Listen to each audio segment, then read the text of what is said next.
YCP ఎమ్మెల్యేల గురించి ప్రస్తావిస్తూ తన ఛాంబర్‌లో స్పీకర్ అయ్యన్న పాత్రుడు చిట్‌చాట్‌లో భాగంగా ఏదైతే మాట్లాడాడో ఇది చాలా ఆసక్తికరంగా మాట్లాడినట్టు కూడా తెలుస్తుంది. ప్రధానంగా ఏదైతే మొదటి నుంచి కూడా ఇటు అసెంబ్లీ సమావేశాలకి హాజరవున్న నేపథ్యంలో కూడా ఖచ్చితంగా అనర్హ వేటు పడే అవకాశాలు ఉన్నాయంటూ కూడా ప్రధానంగా దానికి సంబంధించిన నిబంధనలు కూడా చెప్తున్నాయంటూ కూడా వరుసగా 60 రోజులు ఖచ్చితంగా హాజరవ్వాల్సిందే అంటూ కూడా చెప్పిన నేపథ్యం కనిపిస్తుంది. అయితే ఇటీవల ఏపీ బడ్జెట్ అసెంబ్లీ సమావేశాలన్నీ కూడా మరి స్టార్ట్ అయిన నేపథ్యంలో మొదటి రోజు గవర్నర్ ప్రసంగం అప్పుడే ఇటు మాజీ ముఖ్యమంత్రి వైసీపీ అధినేత అయినటువంటి జగన్మోహన్ రెడ్డి అలాగే తన సభ్యులందరూ ఎవరైతే ఉన్నారో మిగిలిన ఎమ్మెల్యేలు అందరూ కూడా రావడం అయితే జరిగింది. దాని తర్వాత నేపథ్యంలో సో రాకపోవడం కావచ్చు, అంటే ప్రధానంగా ప్రతిపక్ష హోదా ఇస్తేనే ఖచ్చితంగా వస్తాం, ప్రధానంగా ఉందే ప్రతిపక్షంలో మరి దీనికి ఏదైతే వైసీపీ కాబట్టి ప్రతిపక్ష హోదా కల్పించాల్సిందే అంటూ కూడా ఒకే పంతాతో ముందుకు వెళ్తున్న నేపథ్యం కనిపిస్తుంది. అటువంటిది అయితే ప్రతిపక్ష హోదా కల్పించడానికి ప్రధానంగా అటు అధికార పార్టీకో లేదంటే ఇంకెవరికైతే లేదు, ప్రధానంగా అది ప్రజలకైతే ఉంది. ప్రజలు ఎన్నుకోవాలి. ఆ నేపథ్యంలోనే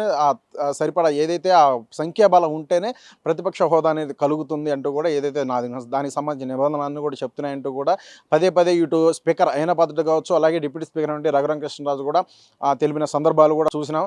అయితే ఈరోజు ఏదైతే తన ఛాంబర్లో స్పీకర్ అయ్యన్న పాత్రుడు మీడియాతో చిట్చాట్లో భాగంగా మాట్లాడిన నేపథ్యంలో కూడా ఒక్క జగన్ తప్ప మిగిలిన వాళ్ళందరూ కూడా జీతభత్యాలు అన్నీ కూడా తీసుకుంటున్నారు. ఈ నేపథ్యంలో అనర్హ వేటు ఏదైతే వేయాలంటే 60 రోజులు ఖచ్చితంగా హాజరు కాకపోతే అనర్హత వేటు అనేది కూడా ఖచ్చితంగా పడుతుంది. ఈ నేపథ్యంలో దానికి సంబంధించి వారికి నోటీసులు ఇచ్చే పరిణామ క్రమం దానికంటూ ఒక సమయం రావాలి, వేచి ఉంటున్నామని మాట్లాడడం కావచ్చు. అలాగే ఇదే అంశానికి సంబంధించి ఒక చట్టాలు కూడా తీసుకురావాలి. అది కూడా పార్లమెంట్లో స్పీకర్ను కూడా సంప్రదించి దీనికి సంబంధించి అడుగు ఏ విధంగా ముందుకు వేయాలి అనే అంశంతో మరి ముందుకు వెళ్తామంటూ కూడా ఆయన మాట్లాడినట్టు కూడా తెలుస్తుంది. ఈ విధంగా అలాగే జగన్మోహన్ రెడ్డికి సంబంధించి ప్రధానంగా ప్రతిపక్ష హోదా అడుగుతున్నప్పటికీ అది ఇవ్వడం కూడా జరగదు. కానీ మాజీ ముఖ్యమంత్రిగా ఇవ్వాల్సిన గౌరవాలు అన్నీ కూడా ఖచ్చితంగా కల్పిస్తామంటూ కూడా మరోసారి స్పీకర్ అయ్యన్న పాత్రుడు అయితే స్పష్టం చేస్తున్నట్టు కూడా తెలుస్తుంది.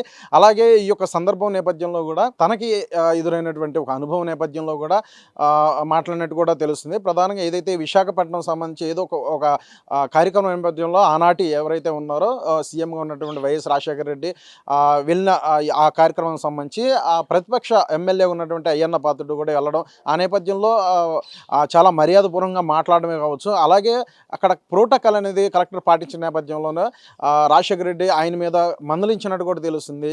ఎవరు స్పీకర్ అయ్యన్న పాత్రుడికి ఆ ప్రోటోకాల్ ఇవ్వని నేపథ్యం. సో ఈ విధంగా స్నేహపూర్వకంగా ఉంటారు అనేది కూడా చెప్పుకోవాల్సిన నేపథ్యం కనిపిస్తుంది. ప్రధానంగా అసెంబ్లీలో కూడా చాలా పార్టీలకు అతీతంగా అందరితో కూడా చాలా సహృదయ భావంతో చాలా మంచిగా నడుచుకుంటాడు.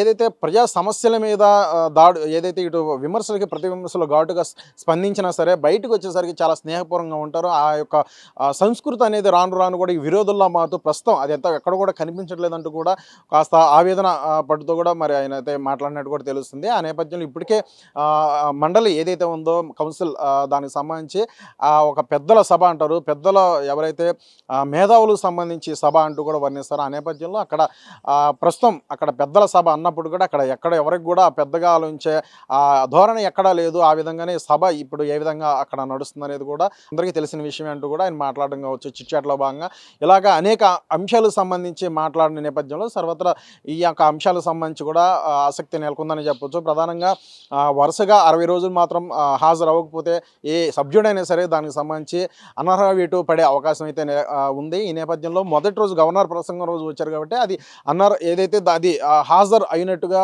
పరిగణించబడదు అంటూ కూడా గట్టిగా చెప్పినట్టు కూడా తెలుస్తుంది. సరే చూడాలి, దీనికి సంబంధించి ఒక సరైన సమయం అయితే వస్తుంది. ఆ నేపథ్యంలోనే నోటీసులు ఇవ్వడం అనేది జరుగుతుంది అంటూ చెప్పుకొస్తున్నారు. అలాగే అనర్హ వేటు అనేది కూడా దానికి సంబంధించి పడితే ఖచ్చితంగా దేశంలోనే ఇది సక్సెస్ అయితే ఈ అసెంబ్లీ ఏదైతే మన ఏపీకి సంబంధించి దేశవ్యాప్తంగా కూడా సక్సెస్ అవుతుందంటూ కూడా చెప్పడం కావచ్చు. అలాగే ఇదే అంశానికి సంబంధించి పార్లమెంట్ స్పీకర్తో కూడా చర్చించనున్నానంటూ కూడా చెప్పడం కూడా జరిగింది అనేది కూడా తెలుస్తుంది. సో ఈ విధంగా స్పీకర్ అయ్యన్న పాత్రుడు తన ఛాంబర్లో నిర్వహించినటువంటి ఏదైతే చిట్చాట్లో భాగంగా చేసిన ఈ యొక్క వ్యాఖ్యల నేపథ్యంలో కూడా రాజకీయంగా ప్రాముఖ్యత సంతరించుకుందనేది కూడా చెప్పవచ్చు.